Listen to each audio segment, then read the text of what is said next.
नमस्कार दोस्तों भारत की इकोनॉमी से रिलेटेड अभी रिसेंटली दो मेजर इवेंट पास ऑन हुए हैं। तो आइए जानते हैं वो कौन कौन से इवेंट है और आगे आने वाले समय में यानी 2025 और 26 ये जो यहाँ पे करंट फाइनेंशियल ईयर स्टार्ट हुआ है, इसमें भारत की इकोनॉमी किस दिशा की तरफ बढ़ सकती है और हम लोग जानने की कोशिश करेंगे कि स्टॉक मार्केट पे इसका क्या इम्पैक्ट हो सकता है।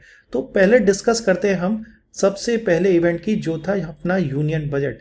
इसमें सबसे पहले हम लोग देखेंगे कि आखिर गवर्नमेंट ने जो पिछले साल का और इस साल का जीडीपी का ग्रोथ फोरकास्टिंग दिया है वो आखिर किस तरीके से है। जैसा कि हम देख सकते हैं कि कोविड के बाद से लगातार जीडीपी ग्रोथ में एक डिक्लाइन हमें यहाँ से देखने को मिल रहा है, जहाँ पे 2021-22 में जीडीपी का ग्रोथ 9.7% तक भी गया था। अब हम लोग उसका एस्टिमेशन देख रहे हैं यहाँ पे 6.8%, राइट। तो ये काफ़ी ज़्यादा अब यहाँ पे हम लोग एक डिक्लाइन यहाँ पे जीडीपी के अंदर देखने को मिल रहा है। इसके क्या क्या इम्पैक्ट होंगे इस पर भी हम लोग डिस्कशन करेंगे। लेकिन दूसरा जो हमारे सामने डेटा है वो है फॉरेन एक्सचेंज रिजर्व का। जी हाँ दोस्तों, हमारे आरबीआई के पास में कितना फॉरेन एक्सचेंज रिजर्व में रखा हुआ है। अगर हम लोग यहाँ पे देखें तो हम देख सकते हैं कि 2020-21 में 9.2, 6.7, 6.4, एक्चुअली ये डेटा बिलियन डॉलर्स के अंदर है। और हम लोग यहाँ पे देख सकते हैं कि लगातार हमें इसके अंदर भी एक गिरावट यहाँ से देखने को मिल रही है। नेक्स्ट जो डेटा है वो हमारे पास है फूड एंड ग्रेन प्रोडक्ट्स का, यानी भारत में जितना भी अनाज पैदा होता है आखिर उसका क्या प्रोडक्शन रेट चल रहा है। तो लगातार हम यहाँ पे देख सकते हैं कि इस फील्ड में हमें लगातार यहाँ से ग्रोथ दिखाई दे रही है। जहाँ पूरी दुनिया में लास्ट ईयर हमने पिछले 2 साल से देख रहे थे कि फूड ग्रेन के क्राइसिस यहाँ से देखने को आ रहे थे जब से रशिया यूक्रेन का वॉर स्टार्ट हुआ था। लेकिन भारत ही एक ऐसा देश है जहाँ पे फूड एंड ग्रेन्स के जो प्रोडक्ट हैं इनके अंदर लगातार यहाँ से अच्छा प्रोडक्शन हम लोग देखने को मिल रहा है। नेक्स्ट जो डेटा है वो है हमारे सामने फिजिकल डेफिसिट का, यानी सरकार का जो वित्तीय घाटा होता है वो घाटा हमें यहाँ पे किस तरीके से दिखाई दे रहा है। तो लगातार हमें इसके अंदर भी गिरावट देखने को मिल रही है, जो कि काफ़ी एक राहत भरी एक खबर हो सकती है हमारे सामने। लेकिन साथ ही साथ अगर घाटा भी कम हो रहा है और साथ ही साथ हम देख रहे हैं ऊपर जीडीपी भी यहाँ से डिक्लाइन कर रही है, तो ये डेटा हमें कुछ और रिलेट भी कर रहा है। तो इस डेटा से हम लोग कुछ और भी रिलेशंस यहाँ से निकाल सकते हैं, जिसको हम अपने आगे आने वाले वीडियोस में भी समझेंगे। नेक्स्ट जो डेटा है यहाँ से वो है हमारे सामने इंडस्ट्रियल प्रोडक्शन का डेटा। और हम यहाँ से देख सकते हैं कि लगातार इंडस्ट्रियल प्रोडक्शन का डेटा भी हमें यहाँ से कम होते हुए दिखाई दे रहा है, यानी कि इंडस्ट्रियल प्रोडक्शन की जो ग्रोथ है उसमें भी हमें यहाँ से डिक्लाइन देखने को मिल रही है। नेक्स्ट जो डेटा है वो है कैपिटल एक्सपेंडिचर का। Capital expenditure percentage of our GDP, ये लगातार ये भी हमें यहाँ से कम होते हुए दिख रहा है। इसका आखिर मतलब क्या है, साथ ही साथ हम लोग ये समझने की कोशिश करेंगे कि आखिर फिजिकल डेफिसिट भी यहाँ से कम हो रहा है। फिजिकल डेफिसिट आखिर होता क्या है। गवर्नमेंट का जो यहाँ पे इस साल जो बजट अनाउंस हुआ है वो टोटल बजट की जो वैल्यूएशन है वो 52 लाख करोड़ की वैल्यूएशन है, जिसमें कि गवर्नमेंट को जो पैसा रिटर्न में मिलने वाला है 36 लाख करोड़ यहाँ से रिटर्न मिलने वाला है। अब यहाँ पे ये जो डेफिसिट है जो कि 52 लाख करोड़ को अगर आप 36 लाख करोड़ से माइनस करोगे तो जो 16 लाख करोड़ का जो डेफिसिट है इसी को ही हम लोग फिजिकल डेफिसिट कहते हैं। और अगर परसेंटेज ऑफ जीडीपी, भारत की जो जीडीपी है उसको हिसाब से अगर आप ये 16 लाख करोड़ को परसेंटेज में निकालोगे तो ये अराउंड 4.6% आता है। तो गवर्नमेंट का क्या फोकस है कि हम इस जो फिजिकल डेफिसिट है यानी कि ये जो गैप है इसको हम यहाँ पे कम से कम मेंटेन करें, जो कि बहुत अच्छी बात है दोस्तों। क्योंकि ये जो गैप है 52 लाख करोड़ एंड 36 लाख करोड़, ये जो गैप है रेवेन्यू एंड हमारे खर्चे का, इसको फिल करने के लिए गवर्नमेंट क्या करती है, कर्जा लेती है, बाहर से कर्जा लेती है, चाहे वर्ल्ड बैंक से कर्जा ले, चाहे वो कहीं और से, चाहे आरबीआई से भी गवर्नमेंट यहाँ से कर्जा लेती है और अपने बॉन्ड भी सेल करके वो कर्जे उठाती है गवर्नमेंट। तो वहाँ से गवर्नमेंट जो पैसा उठाती है वो सभी का सभी इस बजट को पूरा करने के लिए गवर्नमेंट हर साल लेती है। तो जैसा कि हम देख सकते हैं कि कैपिटल एक्सपेंडिचर गवर्नमेंट की साइड से जैसे जैसे कम होता जा रहा है, तो हम यहाँ पे देख रहे हैं कि जीडीपी ग्रोथ भी यहाँ से डाउन हो रही है। सिमिलरली हम ये भी देख रहे हैं कि इंडस्ट्रियल प्रोडक्शन का डेटा भी यहाँ से कम आ रहा है, यानी कि इंडस्ट्रियल प्रोडक्शन अगर कम हो रहा है तो इसका मतलब भारत की जीडीपी में एक और सिम्टम्स यहाँ से दिख रहे हैं कि डिमांड यहाँ पे कम हो रही है और डिमांड कम होने की वजह से इंडस्ट्रियल प्रोडक्शन भी यहाँ से लगातार गिरता ही जा रहा है। अब हम लोग चलते हैं कि आखिर वो कौन कौन से रूल्स हैं, वो कौन कौन से पॉइंट्स हैं जो इस बार यूनियन बजट में हमें देखने को और सुनने को मिले हैं। तो पहला जो अगर हम लोग यहाँ पे देखें कि सरकार का जो सबसे बड़ा जो एक्सपेंडिचर हमें यहाँ से देखने को मिल रहा है वो है 9.41 लाख करोड़ का डिफेंस के अंदर बजट है, जो कि काफ़ी ज़्यादा हम यहाँ से देखने को मिल रहा है। यानी डिफेंस का जो बजट है ये इस साल बढ़ाया गया है। रूरल डेवलपमेंट में भी आप देख सकते हो कि बजट बढ़ा है, होम अफेयर्स में भी बढ़ा है, एग्रीकल्चर फील्ड में भी यहाँ से बजट बढ़ाया गया है, साथ ही साथ एजुकेशन फील्ड में भी बजट को बढ़ाया गया है, हेल्थ सेक्टर में भी यहाँ से बजट को मामूली सा बढ़ाया गया है और सेम ऐसा ही अर्बन डेवलपमेंट के फील्ड में भी यहाँ से बजट को मामूली सा बढ़ाया गया है।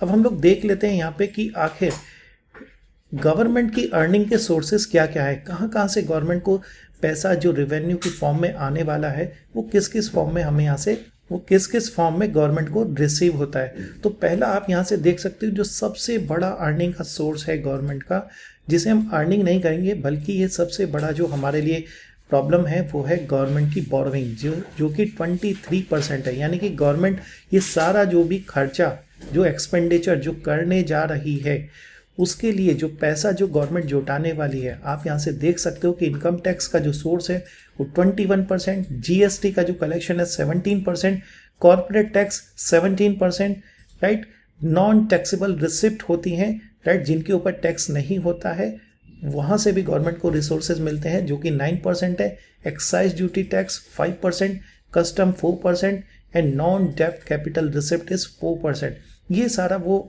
तरीके हैं जहाँ से गवर्नमेंट की अर्निंग होने वाली है और जहाँ से गवर्नमेंट पैसा कलेक्ट करने वाली है और उसको यहाँ पे इंडियन इकोनॉमी में अलग अलग सेक्टर्स में उसको यूटिलाइज करने वाली है।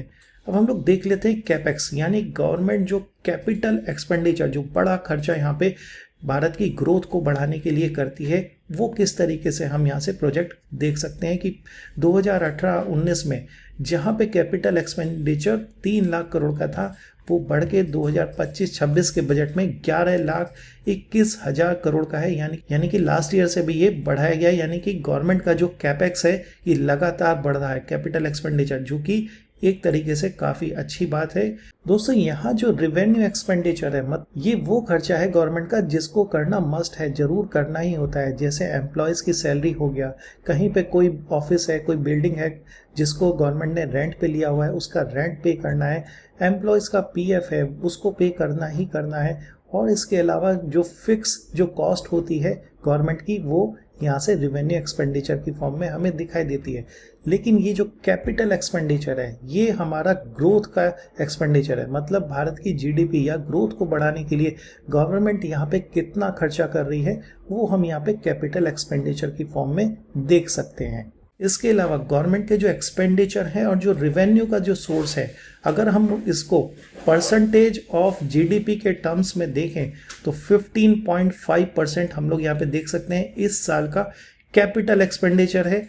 वहीं सामने अगर हम लोग रेवेन्यू एक्सपेंडिचर को देखें तो वो भी 15.5% ऑफ परसेंटेज ऑफ जीडीपी है। यानी जीडीपी का 15.5% गवर्नमेंट रेवेन्यू एक्सपेंडिचर में से करने वाली है और जो कैपिटल एक्सपेंडिचर है वो भी 15.5% ऑफ जीडीपी ही यहाँ से हमें देखने को मिल रहा है। तो दोस्तों ये था अभी तक कि आखिर यूनियन बजट से हमें आखिर क्या क्या चीज़ें देखने को मिली।